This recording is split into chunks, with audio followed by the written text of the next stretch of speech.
നമ്മുടെ നാടിന്റെ മാറ്റങ്ങൾ ഇങ്ങനെ വലുതായിട്ടാണ് കാണാൻ നമുക്ക് സാധിക്കും. ഏറ്റവും അഴിമതി കുറഞ്ഞ ഒരു സംസ്ഥാനം എന്ന നിലയിൽ കേരളത്തിലെ സ്ഥാനം നേടാൻ കഴിഞ്ഞിരിക്കുക. അത് സെന്റർ ഫോർ മീഡിയ സ്റ്റഡീസിന്റെ സർവേ അനുസരിച്ചാണ് ആ സ്ഥാനം ലഭിച്ചത്. അപ്പോ ഈ നാടിന്റെ മാറ്റം എങ്ങനെയാണ് ഈ തരത്തിൽ വന്നത്? ഇപ്പോ അമേരിക്കയെ കവച്ചു വെക്കുന്ന ശിശുമരണ നിരക്ക് കുറവാണ്, മാതൃമരണ നിരക്ക് കുറവ്. അതെല്ലാം നേടിയത് എങ്ങനെ?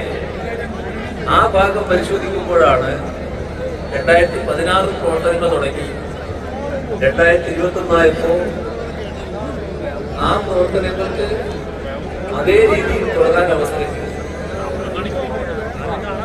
നമ്മുടെ നാട്ടിലെ പഴയ നിലയനുസരിച്ചായിരുന്നു ഒരു ഘട്ടത്തിൽ കുറെ മുന്നോട്ട്, പിന്നൊരു ഘട്ടത്തിൽ അതേ രംഗം പുറകോട്ട്.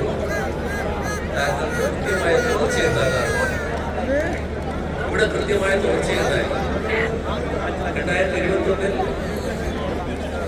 2021 എവിടെയാണോ അവസാനിപ്പിച്ചത് അവിടെ തുടങ്ങാൻ കഴിയും. അങ്ങനെയാണ് ഓരോ രംഗത്തെയും മാറ്റം. ഇപ്പോ വ്യവസായ രംഗത്ത് നമ്മളിപ്പോ ഈസ് ഓഫ് ഡൂയിങ് ബിസിനസ്സിൽ 1ാം സ്ഥാനം നേടി, തുടർന്ന് 2ാം സ്ഥാനം.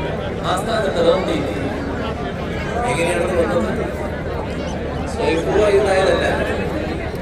2016 നമ്മൾ അധികാരത്തിൽ വരുമ്പോൾ കേരളം എന്നത് എന്നൊരു സംസ്ഥാനം ഈ കാര്യം ആലോചിക്കാനേ കഴിയുന്ന ഒരു സംസ്ഥാനമായിരുന്നു. അത്ര പറഞ്ഞിട്ടായിരുന്നു നമ്മൾ. എന്തുകൊണ്ട് നമുക്ക് മുന്നിലെത്തിക്കൂടാ എന്നൊരാലോചന ഗവൺമെന്റ് ആരംഭിച്ചു. അതിന്റെ ഭാഗമായുള്ള വിവിധ തലങ്ങളിലുള്ള ഇടപെടലുകൾ,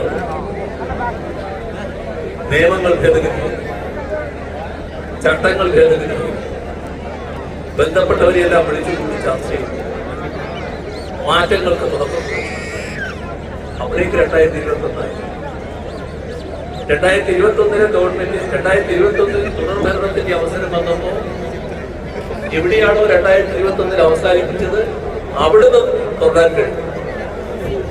അങ്ങനെ വന്നപ്പോ രാജ്യത്തെ ഏറ്റവും നല്ല നിക്ഷേപ സൗഹൃദ സംസ്ഥാനം എന്ന പദവി കേരളത്തിൽ. നമ്മുടെ കേരളത്തിലെ നമുക്ക് കാണാൻ കഴിയുന്ന ഒരു കാര്യമാണ് ഉന്നത വിദ്യാഭ്യാസ മേഖലയിൽ മാറ്റം. എല്ലാവരും അംഗീകരിക്കുന്ന കാര്യമാണ്.